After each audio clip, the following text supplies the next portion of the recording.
Odi boss.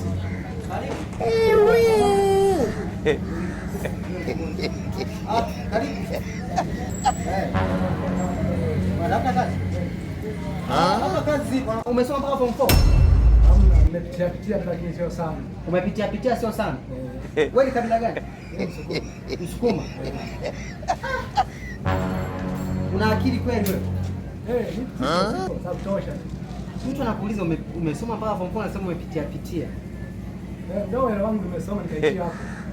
Kubwa ni kazi, mimi niweza kazi yote. Una vyeti? Viko wapi? Viko wewe tukishafanya kazi. Nenda kuuliza nikusaidie kitu. Wewe si una vyeti? God have mercy upon us. Viko nyumbani. Kifate. Usirudi tena hapa.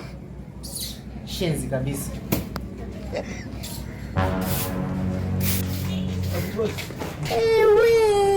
Karibu. Asante. Marhaba. Sasa bosi. Umekuja kutafuta kazi? Ndio. Nani amekwambia hapa kuna kazi? Nimesema kwamba nikaona kwamba siku ya Jumapili natoka kazi. Siku ya Jumapili kweli waka natoa ofa za kazi. Ndio ndio. Sawa. Umesoma mpaka form 4? Ndio nimesoma. Na vyeti umekuja navyo?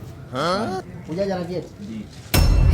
Sasa kama hujaja na vyeti, hata siku nyingine ukitaka kuja hapa, God have mercy upon us. ukitaka kuja hapa, kuja na vyeti.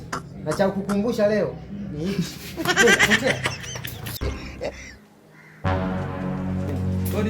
Karibu. Salamu. Mbona uamkie? Wenzako wanamkia wakija hapa. Niamkie bwana. Tunalingana? Hamna. Niamkie.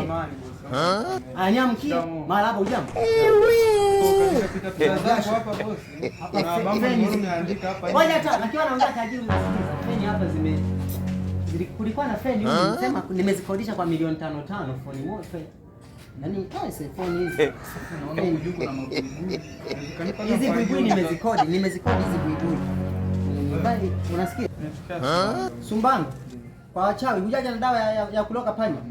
Kuna mapanya yanasumbua huko. Nimejaribu kutafuta dawa za milioni 30 huko India. Nimekoswa kabisa nikaambiwa mpaka nilikuwa na hela sio ya change. Milioni 60 nafikiri zina change. Milioni 60 haina change. Kwamba unaomba kazi? Sawa. Unasoma?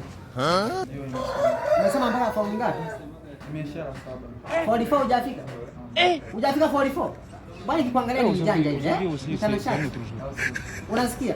Ni swati vijana wa darasa. Nenda kajiongeze. Unasikia? Nakupa.